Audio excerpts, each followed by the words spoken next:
कुछ कर्मचारी मौजूद हैं। आइए जानते हैं उनसे उनकी समस्या क्यों और कौन सी समस्याएं आप लेकर आए हैं बाबा के पास। राजस्थान में विगत 25 सालों से एक डिस्कॉम से दूसरे डिस्कॉम में ट्रांसफ़र नहीं हो रहे, तो अल्पवेतनभोगी कर्मचारी बेचारे लोअर तबके के कर्मचारी हैं, वो शारीरिक, मानसिक और आर्थिक रूप से प्रताड़ित हैं। विगत 25 सालों से सरकारें बदली, मंत्री बदले, लेकिन नहीं बदली तो राजस्थान में बिजली जो कर्मचारी है इनकी तबादला नीति नहीं बदली।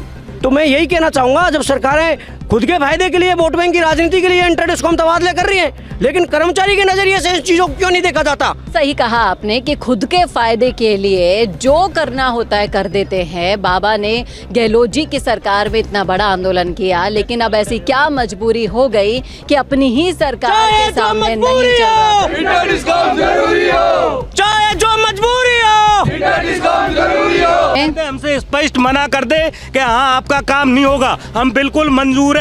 और आज के बाद में किसी भी विधायक और एमएलए के पास में हमारा रिश्तेदार, हमारा जानकार, कोई भी आदमी मतलब चला जाए तो उसी टाइम हम गर्दन कटा लेंगे। जब ऊर्जा मंत्री जी ने इसलिए इसको आदेश निकला दिया, अब उनका आदेश अगर गवर्नमेंट के कर्मचारी नहीं मान रहे, अधिकारी नहीं मान रहे, तो इनका उचित क्या रह जाता है। सुन लो बाबा की सरकार रे, मांगा ने पूरी कर दो, चाहे जो मजबूरी हो,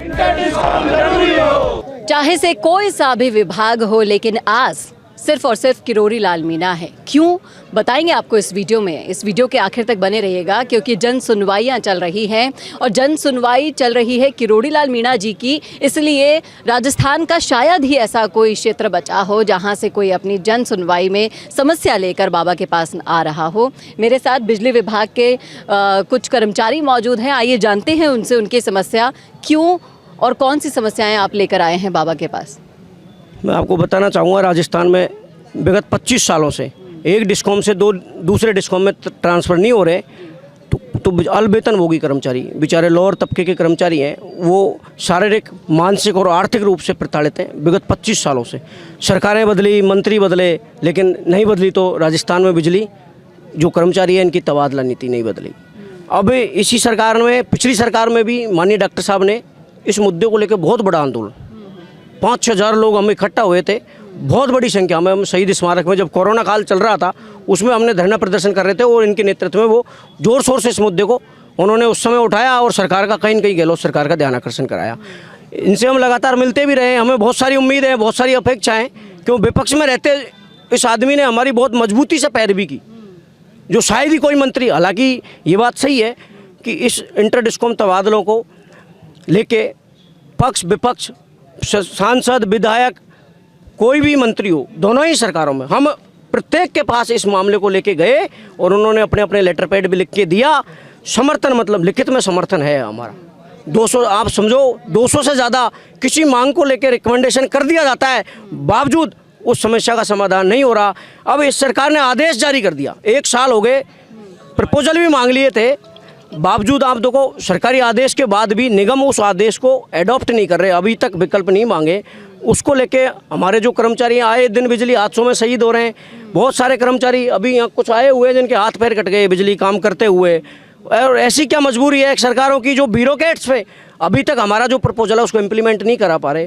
ब्यूरोक्रेट्स आते हैं, चले जाते हैं, सरकारें आती हैं, चली जाती हैं, लेकिन नहीं, तबादलों का जो निर्णय है जो कभी नहीं कर पाती सरकारें। ऐसा क्या कारण रहा, हम उसको लेके उम्मीद है हमें माननीय डॉक्टर साहब से कि जब वो विपक्ष में रहते बहुत मजबूती से उठाया, वो हमारे लिए लगातार, अभी भी ऐसा नहीं है, बहुत सारी मंचों पे हमने उनके स्टेटमेंट देखे, वो इस जो तबादला नीति है इसके समाधान के पक्ष में आज भी है। वो लगातार डिमांड कर रहे हैं, मंचों पर सार्वजनिक तौर पर वो बोलते हैं। तो हमें कहीं न कहीं उनसे उम्मीद है कि वो हमारे इस मामले को सीएम के पास लेके जाए और कहीं न कहीं ये मामला मुख्यमंत्री स्तर का है, इसको कैबिनेट पास करे और सीएम साहब कहीं न कहीं, देखो पहली बार पूर्वी राजस्थान के सीएम बने, तो बहुत सारे लोग इस जो समस्या से जुड़े हुए हैं वो ज़्यादातर पूर्वी राजस्थान के लोग हैं जो परेशान हैं।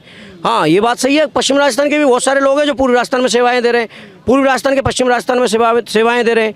जब तीनों कंपनियों में एक जैसे कारोबार, एक जैसे वेतनमान, बावजूद ट्रांसफ़र नहीं हो रहे, जबकि अन्य विभागों में तबादले होते हैं, अन्य राज्यों में यही इंटर डिस्कॉम तबादला हो रहा है। और विगत सरकार में जो वसुंधरा जी जब सीएम थी 2016 में, 2/6/2016 में लाडनू अंतरण के तहत कुछ एरिया को जोड़ के जोधपुर डिस्कॉम से अजमेर में जोड़ा है। तो वहाँ जो पर्टिकुलर एरिया में जो लोग कह रहे थे उनके इंटर डिस्कॉम तबादले इन्होंने कर दिए। तो आप सोचो जो पेचीदगी है, पर्टिकुलर एरिया को ये स्थानांतरण कर रहे हैं तो कर रहे हैं। अब इस सरकार में भी इनको भर ब्यावर जो एरिया है ब्यावर जिले में आ रहा है उसको भी इधर हैंड ओवर होना है, तो कहीं न कहीं उसमें भी ये करेंगे। भाई पहले कर चुके तो अध्ययन तो उस पर कहीं न कहीं हुआ है। तो मैं यही कहना चाहूँगा, जब सरकारें खुद के फायदे के लिए वोट बैंक की राजनीति के लिए इंटर डिस्कॉम तबादले कर रही हैं, लेकिन कर्मचारी के नज़रिए से इन चीज़ों को क्यों नहीं देखा जाता? ये बिल्कुल सही कहा आपने कि खुद के फायदे के लिए जो करना होता है कर देते हैं। बाबा ने गहलोत जी की सरकार में इतना बड़ा आंदोलन किया, लेकिन अब ऐसी क्या मजबूरी हो गई कि अपनी ही सरकार के सामने नहीं चल रहा। चाहे जो मजबूरी हो, हम हमारा हक मांगते, नहीं किसी से भीख मांगते, हम हमारा हक मांगते, नहीं किसी से भीख मांगते, हम हमारा हक मांगते, नहीं किसी से भीख मांगते। और आप ये हालात देख पा रहे हैं, ये तब है जब इतना आश्वासन देने के बाद अपनी ही सरकार में काम नहीं करवा पा रहे हैं। क्या लगता है कि आज बाबा सीएम होते तो क्या ये काम हो जाता? नहीं, हमें ये भरोसा है यदि बाबा सीएम होते तो आज हमें ये दर जो ठोकरें खानी पड़ रही है, ये हमें आज भी मैं कहूँगा कि हमें इस तरह जाना नहीं पड़ता। इस तरह हम मजबूर हुए। आप सोच सकते हो हमने विधानसभा घेराव इस चीज़ के लिए किया। यदि बाबा सीएम होते तो हमें कभी बीजेपी मुख्यालय नहीं आना पड़ता। तो आज भी हमारी उम्मीद है कि माननीय जो मंत्री महोदय है वो कहीं न कहीं सीएम से जाके मध्यस्थता करे, इस मामले में हस्तक्षेप करे और समाधान कराए हमारी समस्याओं का। सीएम से जाके मजबूती से कहे कि भाई मैंने इन लोगों के लिए आंदोलन किया है, अब ये लोग परेशान हैं, कहीं न कहीं इनकी जो समस्या है इनका समाधान होना चाहिए। क्योंकि ये पर्टिकुलर देखो बहुत सारे लोग जिनके हाथ पैर कट गए, वो रोज़मर्रा की दिनचर्या करने में बहुत दिक्कत आ रही है उनको। और ऐसा क्या है कि जो तबादला नीति नहीं बना पा रही है सरकारें, इन्होंने अध्ययन करवा लिया अन्य राज्यों का, और राजस्थान में जो तबादला नीति नहीं बन पा रही है, तो बड़ा दुख का विषय है कि सरकार इस पर, हम तो यही कहेंगे माननीय भजन लाल जी, इसमें चाहे आपको कैसे ही प्रपोजल मांगे, एक बार हमारे विकल्प मांगे तो वास्तविक संख्या निकले। देखो ब्यूरोक्रेट्स की बातों में नहीं आए, उनकी आपत्तियां जिंदगी भर रहती है।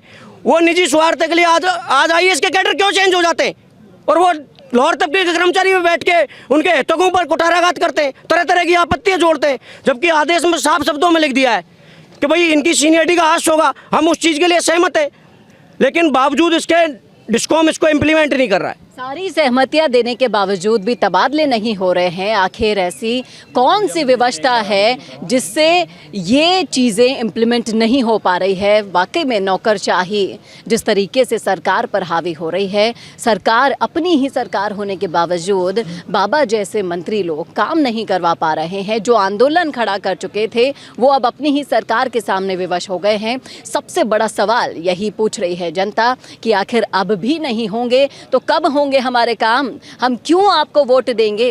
अब फिर से आप 2.5 साल बाद वोट लेने आ जाओगे, किस मुंह से वोट लोगे? क्या कहोगे? हमारी समस्याएं फिर से सुनोगे और फिर से उनका बंडल बनाकर किसी कोने में फेंक दोगे? ये यहाँ पर जनता कह रही है। और ये समस्या जितनी गंभीर है उतनी ही आप कह सकते हैं कि सरकार को सोचना चाहिए, संज्ञान लेना चाहिए इन समस्याओं पर, नहीं तो अगली बार सूपड़ा साफ है, इस बात में कोई दो राय नहीं है। क्या कहते हैं भाई साहब, अगली बार फिर से एक बार बीजेपी एक बार कांग्रेस आपके दर पर खटखटाएगी दरवाज़ा, क्या कहेंगे? बोलिए सर, आप बोल सकते हैं अपनी देखो हमने पिछली सरकार को भी हमने मतलब काफ़ी 31 बार विधानसभा में ये मुद्दा उठाया जा चुका है, इंटर डिस्कॉम तबादले का रिकॉर्ड तोड़। ऐसा कोई सा भी मंत्री, एमएलए, विधायक, सांसद, लोकसभा अध्यक्ष ओम जी बिरला दिल्ली तक हम पहुंच चुके हैं, सबके मतलब नतमस्तक हो चुके हैं, लेकिन आज तक हमारी समस्या का समाधान नहीं हो पाया। कांग्रेस गवर्नमेंट ने हमने स्पष्ट खुला चेतावनी दी थी, चाहे हमारा वोट बैंक कम है, हमें हमारे रिश्तेदार हैं, हमारे मिलने वाले हैं, गहलोत साहब को बिल्कुल खुला मैसेज था, या तो हमारा काम हो जाना चाहिए और नहीं एक भी वोट आपको नहीं देंगे और बिल्कुल बीजेपी को खुलेआम वोट करेंगे। अब ये कि उस टाइम भी एक गाना भी चला था, हमने गाना गाया था, अरे कदे कदे गाडरासू, वो कदे कदे गाडरासू, अरे सिंह हार जावे, अरे समय को भरोसो को नी, कद पलटी मार जावे, समय को भरोसो को नी, कद पलटी मार जावे।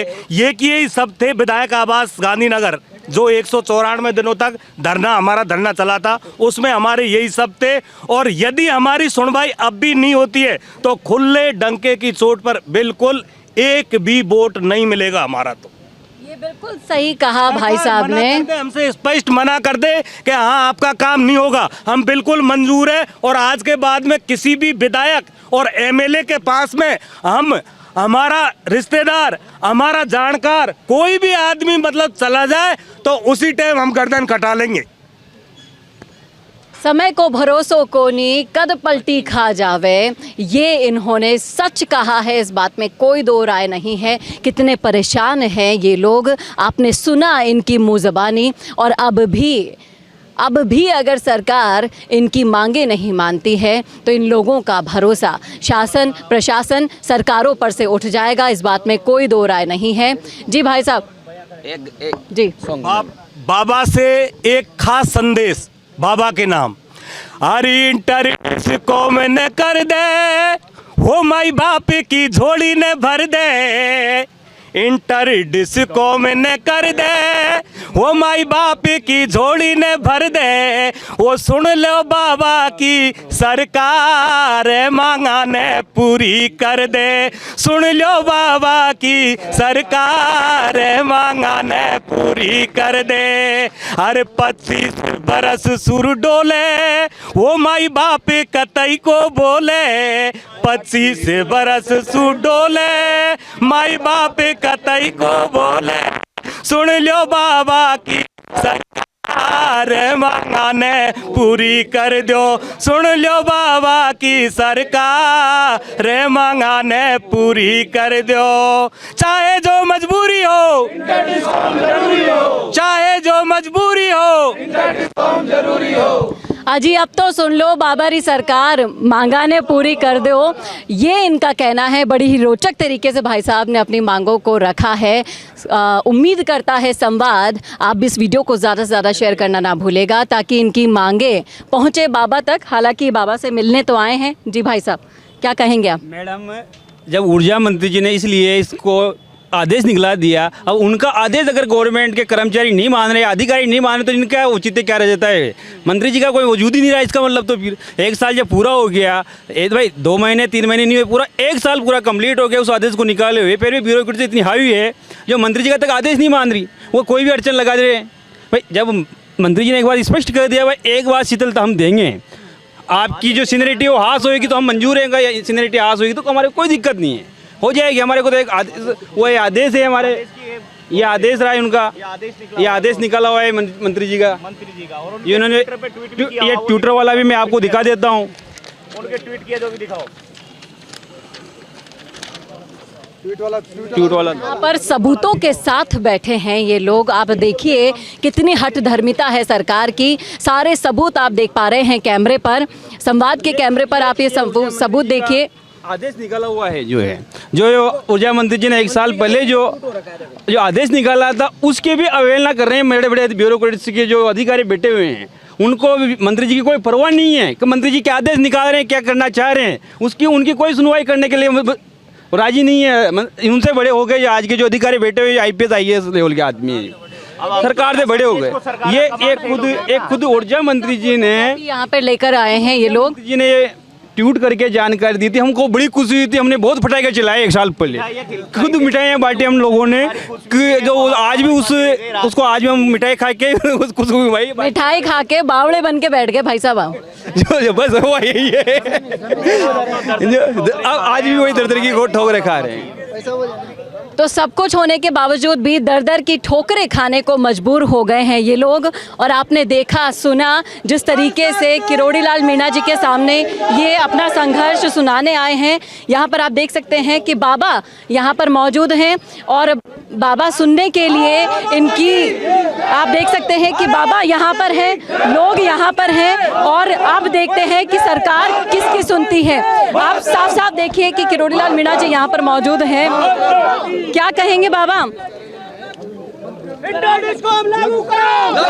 बाबा इनकी बात बिना सुने निकल रहे हैं यहाँ पर। एक वक्त था जब वो आंदोलन ऐलान कर रहे थे इनके लिए, और अब एक वक्त ये है कि मुंह फेर कर किरोड़ी लाल मीणा जी यहाँ से जा रहे हैं। अब आप खुद ही सोच लीजिए इनकी मांगों का क्या हश्र होने वाला है। कैमरामैन करण के साथ चेतना शर्मा, संवाद के लिए। अगर आप बनना चाहते हैं पॉलिटिशियन, लेकिन पब्लिक स्पीकिंग और अपने विचारों को व्यक्त करना चुनौती लगता है, या कैमरे और पब्लिक के सामने किसी तरह से बोल पाए इसमें मुश्किल होती है, तो मिशी मीडिया सॉल्यूशंस लेकर आया है पॉलिटिकल कंसल्टेंसी कैंपेन, जिसमें वरिष्ठ जर्नलिस्ट और पॉलिटिकल एनालिस्ट की एक्सपीरियंस्ड टीम आपको मदद करेगी, जिससे आपकी आवाज और भी बुलंद हो जाएगी। इसमें हम आपके गोल को पूरी तरह से टारगेट करेंगे कि किस तरह से आपको पार्टी पहचाने, आपको उस क्षेत्र के लिए चुने, कैसे सर्वेज में आपका नाम आए, कैसे लोगों के बीच में आपका माहौल बने। ना सिर्फ कंसल्टेंसी हम आपको देंगे, बल्कि आपको सारे रास्ते दिखाएंगे और बताएंगे भी, जिससे आप भारत की राजनीति में अच्छे पॉलिटिशियन बनके समाज का सुधार कर सके। तो अभी कॉन्टैक्ट कीजिए स्क्रीन पर दिए गए नंबर पर।